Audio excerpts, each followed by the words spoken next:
Por eso me conmueve tanto, ya que estoy en España. Mi gran ilusión toda mi vida ha sido escribir algo, hacer algo vinculado con el cine con Cervantes, porque para mí es la obra magna de la literatura. Creo que nunca se dio ese gran mito que hay en el corazón del hombre entre Sancho y el Quijote. Dos personajes que están en el corazón de Cervantes, por supuesto.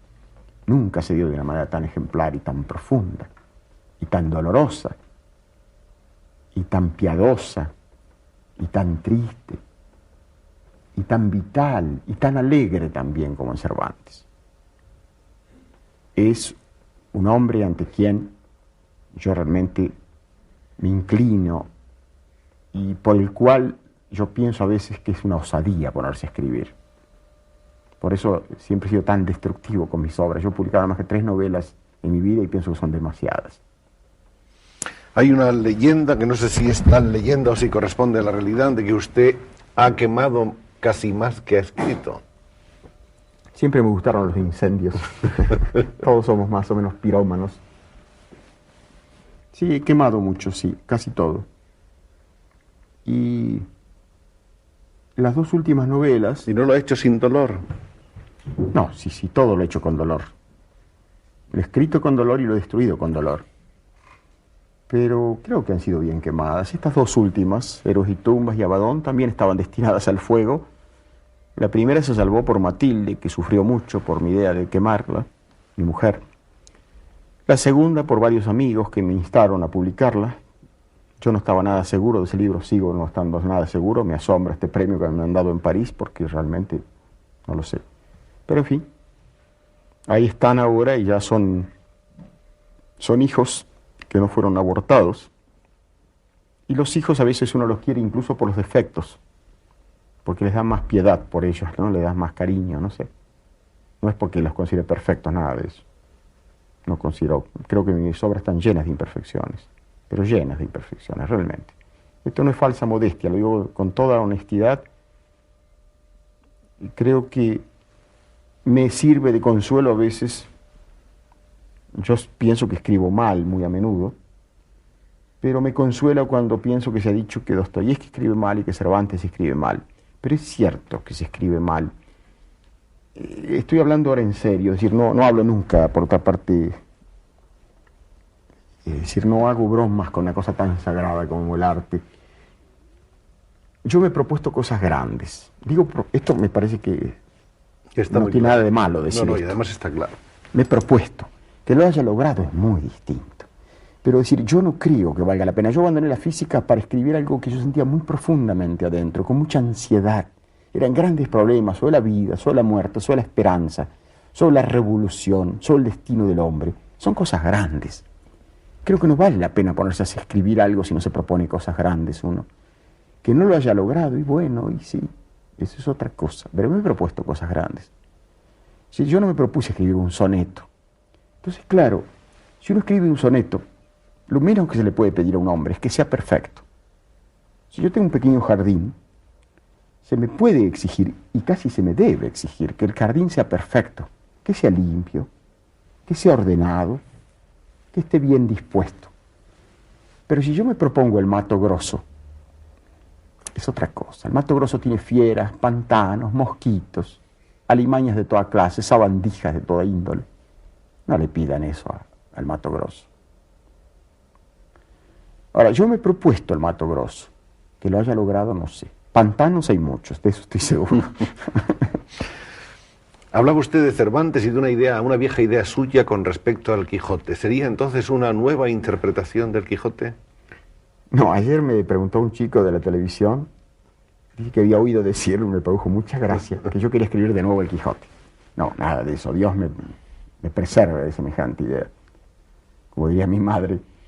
No, una idea que yo tengo hace muchísimos años, es una obsesión más que una idea, es proponer y contribuir a la realización de un film con el Quijote. Se han hecho muchos. Debo decir, con toda modestia, pero con toda firmeza, que la realización del Quijote ha sido hecha sobre una idea equivocada, siempre, y por eso ha fracasado. Aún el film ruso, que era probablemente el mejor, según consenso general. Mi idea es distinta. Tal vez sea el huevo de Colón, pero creo mucho en eso. Mi idea es muy simple, y es la que quiero proponer, y me alegra mucho poderlo decir acá en su programa. Siempre se quiso hacer el Quijote como una cabalgata, a lo largo de 1 hora y media, 2 horas, que es lo que dura un film. Se lo toma desde el momento en que el pobre hidalgo de provincias empieza a enloquecer, a través de sus aventuras hasta que muere. Inevitablemente en 2 horas es una superficial recorrida del Quijote, y todo resulta superficial y por lo tanto fallido y frustrado. Mi idea es muy distinta. El Quijote es un conjunto de aventuras, en cada una de las cuales está el Quijote de cuerpo entero. ¿Qué otra cosa puede ser? Está el Quijote de cuerpo entero y está Sancho de cuerpo entero. Entonces yo pienso así: tomemos una aventura del Quijote, por ejemplo la ínsula de Baratari, que es un cuento perfecto. Llega Don Quijote con su escudero al castillo, ahí le sucede una serie de vicisitudes cómicas, patéticas, ridículas, dolorosas, tristísimas. Está el gobierno de la ínsula por Sancho, que es de las cosas más hermosas y más divertidas del Quijote. Está todo. Y luego termina eso y iba a decir Cervantes, y es un error perfectamente significativo. Cervantes es el Quijote, y es Sancho también. El Quijote se retira, pide permiso a los duques para retirarse, porque tiene que seguir desfaciendo entuertos, con esa mezcla de candor y de grandeza que a mí me mueve a las lágrimas siempre. Pues bien, hagamos la ínsula de Barataria. Y entonces, con toda profundidad, a lo largo de 2 horas o 3 horas, podemos examinar los 2 grandes personajes de esta obra magna, con toda la hondura necesaria, con todos los matices, con toda la penetración psicológica y aún metafísica de estos personajes. No hay prisa, no hay apuro, como decimos en la Argentina. Vamos a hacer un film que nos permita adentrarnos en esta alma grande, doliente y patética del Quijote, y en esta especie de contraparte de Sancho. Y está ahí en este episodio un momento en que Sancho se aquijota, en que Sancho empieza a proceder un poco como el Quijote, y en que Quijote se vuelve sensato, sanchesco. Está todo. Está luego esa sátira terrible y dolorosa de este hombre que tanto había sufrido, que era Cervantes, este hombre que había pasado a la pobreza, a la cárcel. Esa sátira en esa corte ducal, con esta gente que no cree en nada, escéptica, propenso a los juegos de salón, la aventura de Clavileño, todos ustedes recuerdan. Es tan triste. Está dicho de una manera tan grande la crítica, lo que podemos llamar la crítica social. Todo eso va a estar en este film, si lo hacemos, como yo espero un día.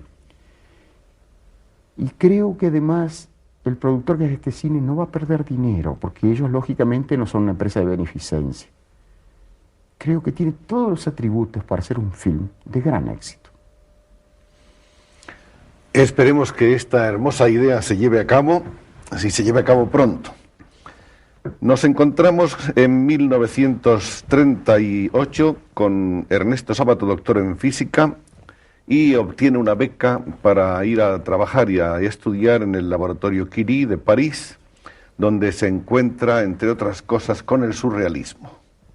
Surrealismo que había de despertar una adhesión inmediata. Sí. En 1938 yo estaba de vuelta de muchas cosas, y había hecho la experiencia revolucionaria y había hecho la experiencia científica. Las 2 experiencias más grandes de nuestro tiempo, la ciencia y la revolución. Y las había hecho las 2 en forma muy a fondo y con mucho sufrimiento. Yo fui a París becado por el profesor Usay, premio Nobel de Fisiología, que luego, cuando yo abandoné la ciencia, me retiró el saludo para siempre. No lo tomé a mal, creo que un hombre de ciencia piensa así, bueno, pensó que era una especie de traición de mi parte. Está bien, ¿qué le vamos a hacer? Fui a París, yo iba ya con la intuición oscura pero persistente de abandonar la ciencia. Sabía que iba a ser una catástrofe para mis amigos, para mí mismo, para mis profesores, maestros que yo quería, ¿no? Y ahí empecé a practicar una especie de vida doble, así como el Dr. Jekyll, Jekyll y Mr. Hyde. De noche, de día era un buen médico, de noche era una especie de criminal. Frecuentaba el surrealismo, o como una buena ama de casa que de noche hiciera prostitución, ¿no? Más o menos es la metáfora.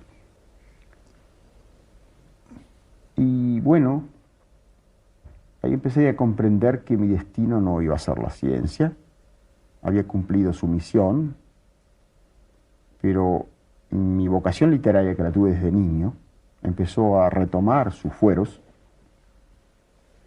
y ya en París, al mismo tiempo que frecuentaba a los surrealistas, que era el polo opuesto de la ciencia, el mundo de la noche, el mundo de la inconsciencia, la ciencia es el mundo de la razón pura, empecé a escribir una novela que felizmente no publiqué, que llevaba como título La Fuente Muda. La Fuente Muda está tomado de un verso de Antonio Machado, a quien yo siempre adoré. Un verso que decía más o menos así: está la fuente muda, está marchito el huerto, etc. Ustedes lo sabrán mejor que yo. De esa poesía melancólica y profunda de Machado, poeta, para mí uno de los poetas máximos de la lengua, ¿no? De esa poesía a la vez melancólica, metafísica y profunda que es la poesía de Machado, tomé ese título. Ese título no lo abandoné nunca, en esencia. Muchas de esas páginas yo las retomé en Héroes y Tumbas y todavía en Abadón. Mucho de aquello persistió, porque eran grandes obsesiones de mi juventud y de mi infancia. Felizmente no lo publiqué porque era una novela infinitamente más imperfecta que estas. Para mí fue una gran cosa haber estudiado ciencia, porque me exigió mucho rigor. La ciencia es muy rigurosa y es muy autocrítica. Yo publiqué muy pocas cosas, 3 novelas en toda mi vida. Mi primera novela, El Túnel, que creo que la he visto por acá, fue publicada en el año 48, cuando yo tenía 37 años. Todo lo que yo he escrito antes fue condenado al fuego, ¿no? Pues bien, yo en esa época comencé a escribir y me comencé a darme cuenta que mi destino no era la ciencia, sino la literatura. Volví a Buenos Aires, ahí me vinculé en París con André Breton, que era el pope del surrealismo, y con un pintor de las Islas Canarias con el que yo fui muy amigo, Oscar Domínguez, que figura en mis 2 novelas últimas como personaje. Oscar Domínguez era canario, y el canario es lo que más se parece a un latinoamericano, dicho sea paso. Era un hombre muy curioso, era un surrealista vivo, es decir, quiero decirle, era un representante viviente del surrealismo. Él era un personaje surrealista y terminó realmente como surrealista, se suicidó de una forma terrible. Era un hombre atormentado y trágico, muy buen amigo, muy tierno amigo, medio acromegálico, con el que fuimos muy amigos, tengo muchas cartas de él. Él me quiso inducir a dejar la literatura para hacer pintura, porque a mí me gusta dibujar, pero yo no torcí mi decisión, ¿no? Esa experiencia surrealista fue muy importante para mí, porque me llevó al polo opuesto de la ciencia, del mundo de la razón hacia el mundo de la irracionalidad, del mundo diurno de los conceptos puros hacia el mundo nocturno de los mitos y de los símbolos. Posteriormente creo haber cerrado el ciclo y comprendido al alma humana en su totalidad. El hombre no es razón pura como ha creído el pensamiento ilustrado y como cree la ciencia. Es razón pura, pero además es sin razón, como lo hubiera dicho Cervantes, es mito.